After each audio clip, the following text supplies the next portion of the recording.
Hello everyone, my name is Zyna Obasi. I am your host on The Waiting Room with Zyna. I'm also the author of this amazing book, Zyna's Waiting Room. Actually, Zyna's Waiting Room gave rise to The Waiting Room with Zyna.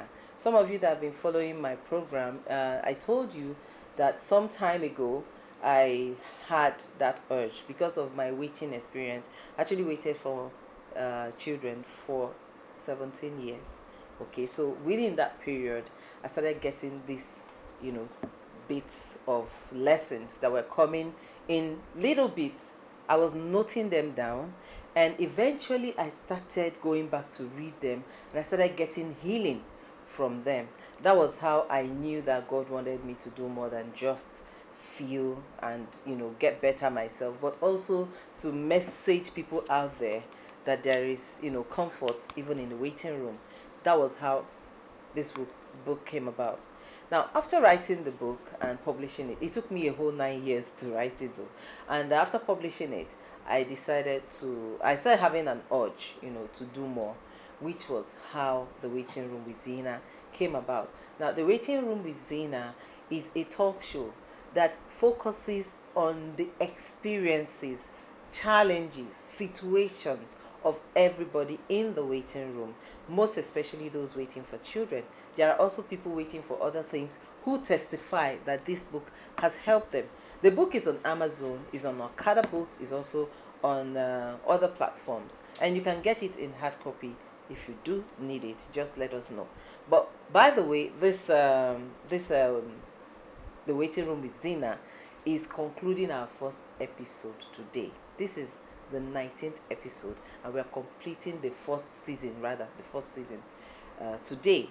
And when we come back to you again next week Friday, because it's a weekly program, next week Friday we'll be going into what we call the Waiting Room with Zyna special edition. And that special edition is our Vox Pop edition. I've been announcing it to you guys that we're going to bring something different, something spicy, and something interesting. So now I am free to tell you that we have taken it out on the road. Okay, so maybe some of you must have seen our crew in Port Harcourt, in Lagos, and Abuja. We have our crew members who have been going to the streets, they went there for like 3 days or so, every day going to meet people from different, walks of life, to interview them and get their own opinion about the waiting experience. So if you have not been following my program, this is the best time to do so, because after this edition today, from next week Friday, we are going to another level, and that level is the Vox Pop special edition of the Waiting Room with Zyna. You're going to hear from different people on the street, people who work, people who sell, different Nigerians and other people, just telling you what they think about the waiting experience. Okay, so but today is the summary. I'm just going to summarize all the topics we've been discussing today, and I'm going to start with my story, because when I started, I did start with my story. Some of you don't know, but I waited for 17 years, like I said earlier on. In those 17 years, I experienced a lot of things: challenges, crying, loss, so many things, so many emotions. It was like a roller coaster for me. Now, we got married in 2003, August to be precise, and we started our journey. Of course, once you get married, you expect to have children the next 9 months. In fact, the pastors would have prayed for you, everybody would have laid hands on you, and they will tell you that in 9 months exactly, you're coming back here to come and testify. So yeah, it was a casual belief. I just felt it would happen. My mother had 8 of us. My mother-in-law had 5 of them. So it wasn't a problem until it was. I started the waiting experience. Waited and waited and waited. 1 year passed. Before the 1 year elapsed, I went to see a doctor, and he said no. After 6 months of our wedding, we went to see a doctor. He said we should just go back and enjoy our honeymoon. We did. We came back, and wow, it was not working. Then the doctor said we should come for test. We did the test. He checked my husband, checked myself, and they said I had hormonal imbalance. And then they gave me some of the supplements to help me to aid it and all that, which I took. And after some time, they also did find out that I had fibroid. And they said, why not carry and have before you go for surgery? So the doctor was ready to manage me, which he did until the baby started coming before term. When we noticed that the baby was coming preterm, he said he couldn't manage us anymore. We should go to a bigger hospital, and we went to one of the biggest and so-called best hospitals in Lagos. I'm just, out of the goodness of my heart, I don't want to mention their name here, but I hope that they have repented and they have changed, But we went there, and they managed me for 3 days or 4, and then my baby came, and right in front of them, they lost my baby. There were things they could have done to save my baby. There were things, I was naive, I was just young into this thing, and these are professionals, these are people with 30 years of experience. I mean, I had about 9 professionals in my room, about 4 nurses, the head of the pediatrician department with 2 doctors, the head of gynecology with 2 doctors. There were so many people in my room, and yet they lost my baby. My baby was born on his 7th month, which is not a problem because a lot of babies were born, even are still being born before then. But they lost my baby. And all I heard was, don't worry, you get pregnant again now, you have another one. That's the insensitive thing people say to people who lose their children. And that is one of the things that made me start this program. Because you don't know what people are going through. And don't assume that you know. One nurse came in and said, Madam, you're still crying. If I see you crying again, I'll be angry with you. I just lost my baby. And she was spewing nonsense. And I was just looking at her. I had no power to say anything to anybody. I was just sobbing in my room. And she came in and started saying that. And, what's it now? You should believe God that He'll give you another one. Didn't God just give me one that you guys lost? But what would I say? I just ignored her. And I saw my baby the next day before they buried him. He was bigger than most 9-month-old babies I had seen before then. But I managed that emotion and went back home, and then got rid of the fibroid and started the journey again. Now, this happened in 2007. He was born on the 14th of January 2007. So we started waiting again, and there was no other pregnancy. And since then, there hasn't been any pregnancy for me. And the journey continued and continued and continued like that. But in the period of this waiting, God started giving me a lot of, pointers that were helping me to heal. Because people out there, they don't understand what waiting means. They just talk to you anyhow. You go to a church, the first thing somebody wants to tell you is, you are waiting. You don't have children. Oh yeah, come, let pastor pray for you. Yes, you have a good intention. But you need to understand where this person is coming from. Some will approach you and they will tell you, oh, you don't have children. It's okay, don't worry now, you have. Or they will say, I understand what you're going through. No, you don't. So when people are in the waiting room, it's a peculiar place to be. It's a very dicey, place to be. There are things you need to mind before you say, chew your words before you say. You have to consider, I'm not saying you should walk around people who are waiting as if you're walking on eggshells, but you need to be sensitive. And for people who are waiting, listen, some people hearing me will say, oh, will this hurt them? Okay, they'll go and do it. So what I did was, I can't control what people say to me. I cannot control what comes out of their mouth.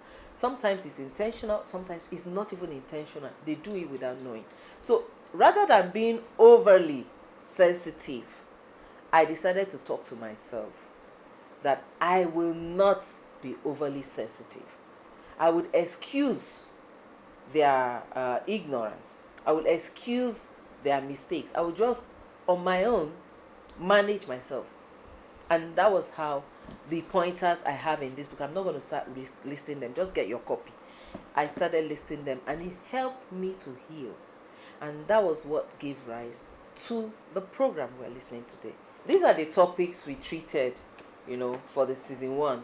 Like I said earlier, talked to you a little bit about my story. I told my story, my journey, my waiting experience, the good, the bad, and all of that. And of course, at the end of it, thank God for how He blessed us with our beautiful baby girl through adoption.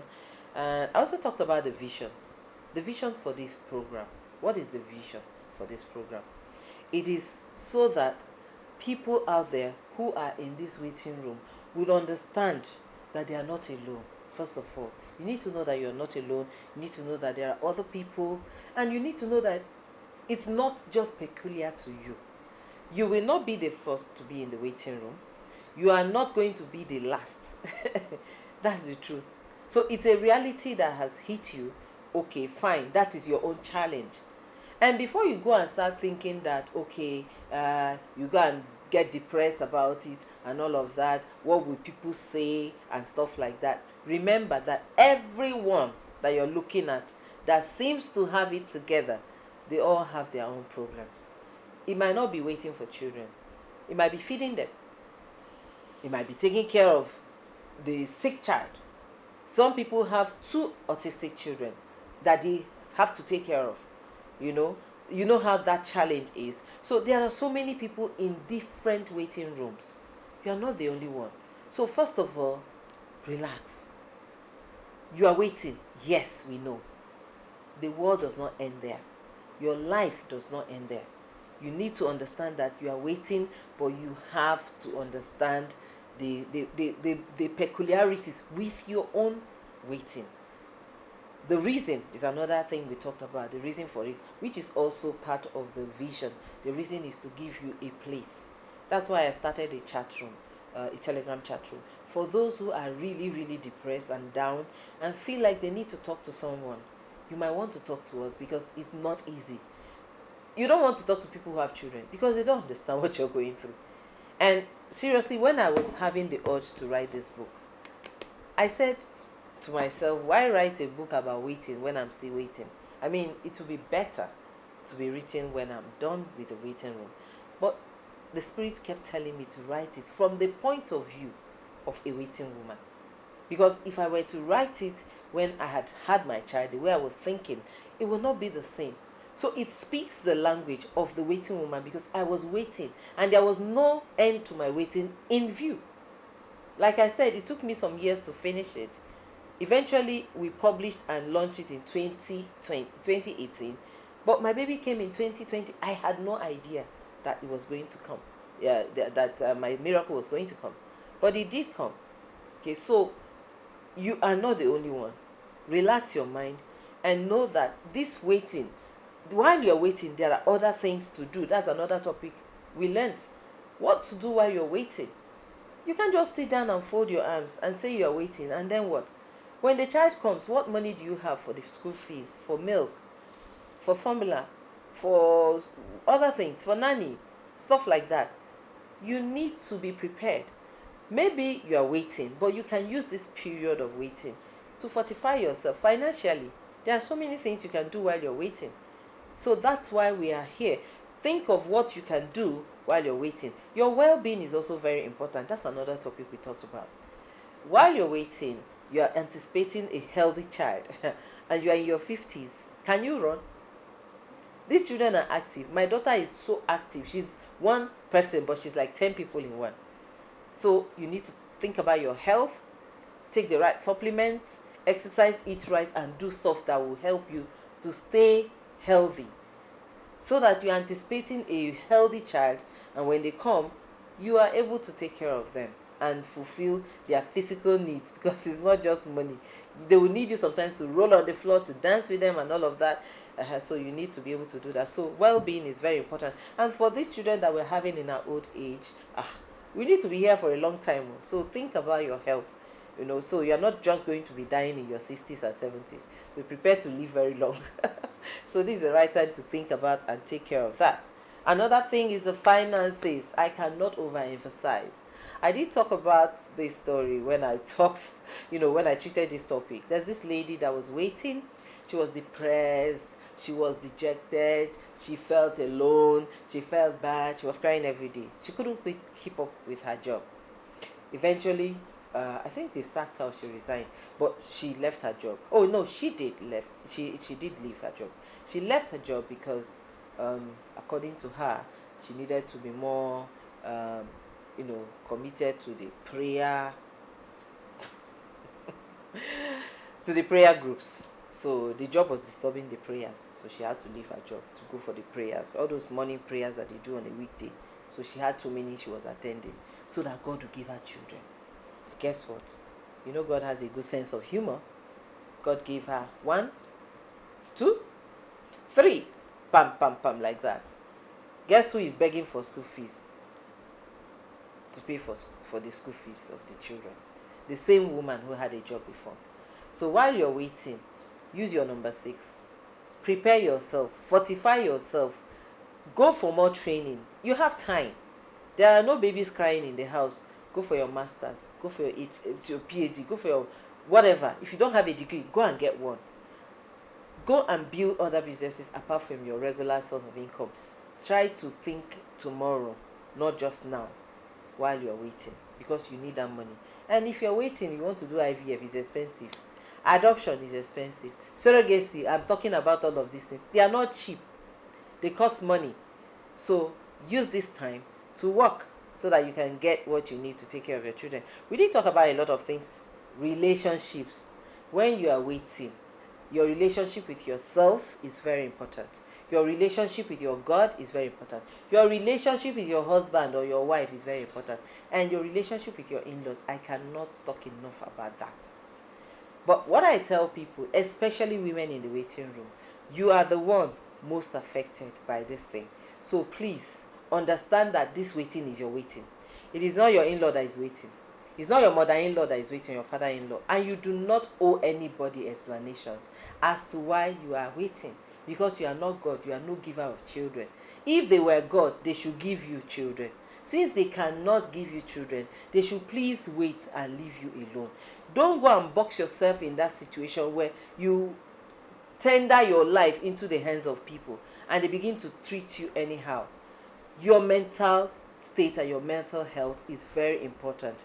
Remember this, you are the one most affected by the waiting experience, nobody else. So please don't let anybody victimize you or bully you around. Step up and face your waiting and be ready to tell anybody to go to the corner and stay. And that is why I say you must be financially grounded.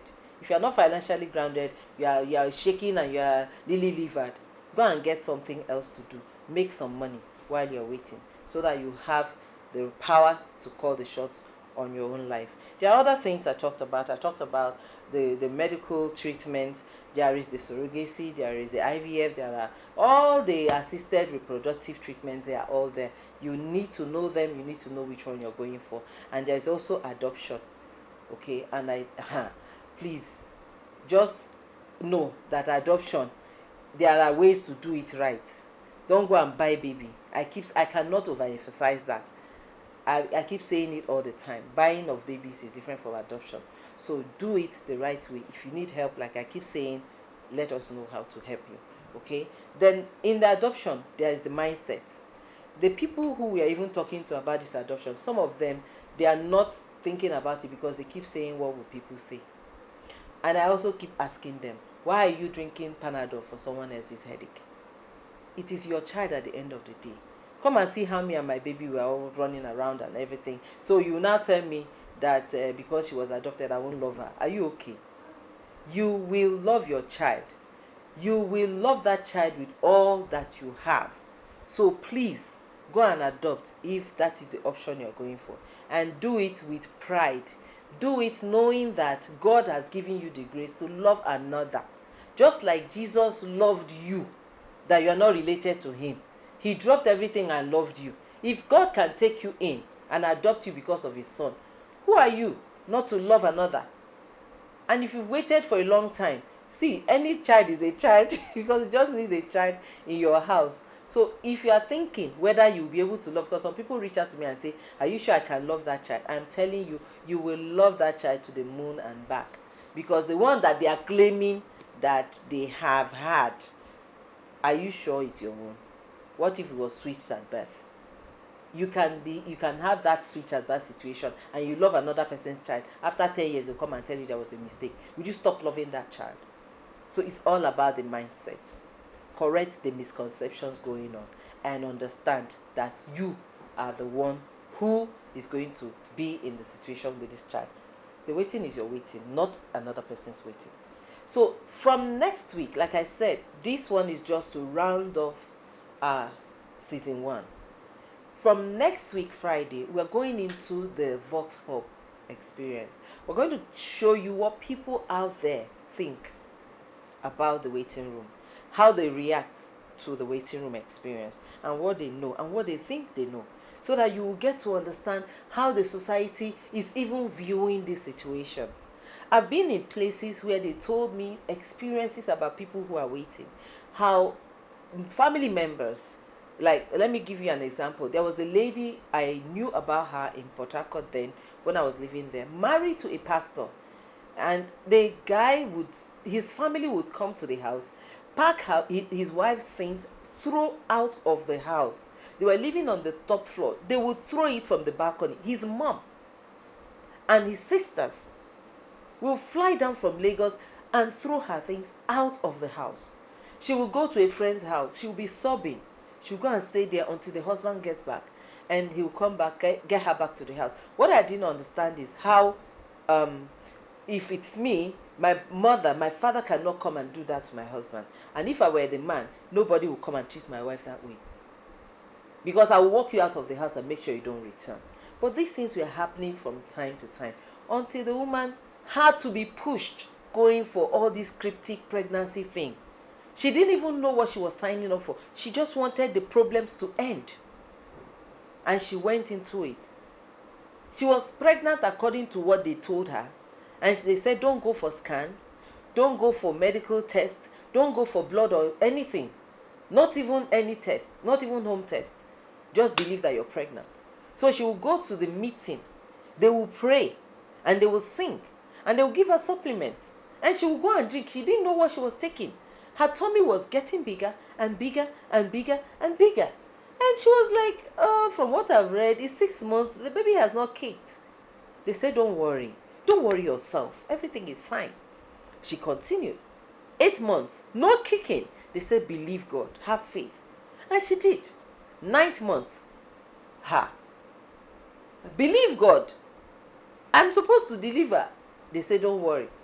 They gave her delivery date. And she was like, I still haven't seen the baby, heard the baby, felt the baby kick. They said, don't worry. Her tummy was big. She believed that she was pregnant. She did testify. But guess what? On the day of the delivery, they opened the canker worms for her. They said, well, male child at that time, they said, is 500,000. Female child is 400,000. And the woman was like, to deliver, am I doing a surgery? They said, no, to have the baby. Honestly, that was when this woman understood what she had signed up for. So these are people trafficking babies. These are people buying babies from these homes where they kidnap girls, give them all kinds of things, and rape them and make them have children. And then they take the children and go and sell. And they sell it in the name of adoption, and they sell it in the name of whatever. So they went to her and they told her, this is what you have to do to have this pregnancy, to have a baby. And she said over her dead body, she would never do it. She's a child of God and all. They say, well, you're a child of God. If you don't do it, what will you tell people about your pregnancy? This woman went home and she cried. And she told her husband. And her husband said, no problem. They prayed and they said, we will not defile God's name like this. So they opened up and told their friends and said, this is what we signed up for. But she didn't know. He sent her to South Africa so they could cleanse her, did a surgery to, get rid of all those, whatever they injected into her through those drugs.